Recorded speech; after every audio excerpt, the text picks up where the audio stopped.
What's good, YouTube? It's your man BG Tech Life, and today we got the Pixel 7a on deck, and I've really been rediscovering this device and re-looking at this device after Android 14, and I've really been enjoying this device for it to be a budget device. Like, for what I spent on this device, I am overly satisfied about a lot of things about this device. And today I want to talk about the cameras and how I feel about the cameras on the phone at this price point, and this being a Pixel, and how all that works. So let's get into it.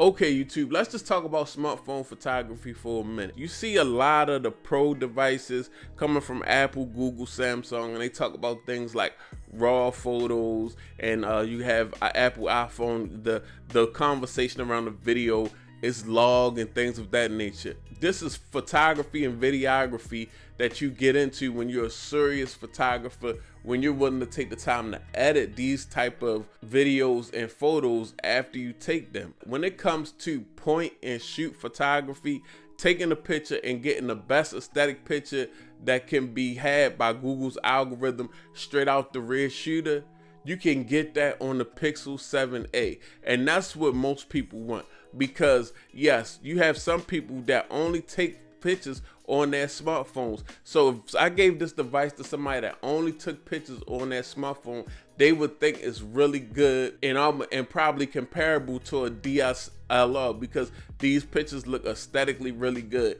Only people that know the difference are people that use, you know, $1,000, $2,000 DSLRs. So when it comes to the Pixel 7a, guys, we got a dual camera setup. You get a wide and you get an ultra wide. The wide camera 64 megapixels, the ultra wide is 13 megapixels, and the wide is what we primarily want to focus on because that's what you're going to get your best photo with. And when you take a photo with a 64 megapixel shooter, you're getting a really good image off the break. This camera sensor is very decent. A decent camera sensor combined with the computational photography. Now, computational photography is what Google does after the picture is taken. You lean on the physical camera sensor to take a good picture. The rest of the magic is done by Google and the processing after the picture has been taken to make it look aesthetically good. And Google has so much information, it's gonna be nailing these pictures. It's gonna do the rest that the camera sensor couldn't do. So when it comes to pixel photography, I just feel like once you just get in there, even if you had a 6.8, guys. Now remember, in the smartphone camera awards, I think it was called, that Marquez Brownlee had the Pixel 6a did really good. Pixel is really good with putting decent sensors in their device and then doing the rest with computational photography, and it's gonna give a look that's appealing to people. I've got so caught up in this Pixel 7a photography, guys. A lot of times, me myself being a tech YouTuber and being like a tech influencer, a lot of my product shots actually come from a Pixel 7a. I could take a longer time and take pictures with my professional camera and edit them and things of that nature, but a lot of times I'm pressed for time. So I like to go ahead and pull my Pixel 7a out, snap a picture, and get the best appealing picture that Google has to offer, because the computational photography knows what people want to see and knows how it looks, and it does a really great job. It's like a little cheat code for me. I'm one of those people where I try to have the easiest workflow because it makes me more consistent. If I take an hour to edit a photo, I would probably get nothing else done that day. And we also got to remember that the 64 megapixel sensor is also capable of 4K 60 frames per second video, which is very good, guys. Like, I can put this device in a situation to record my YouTube videos and not have an issue. A $500 device,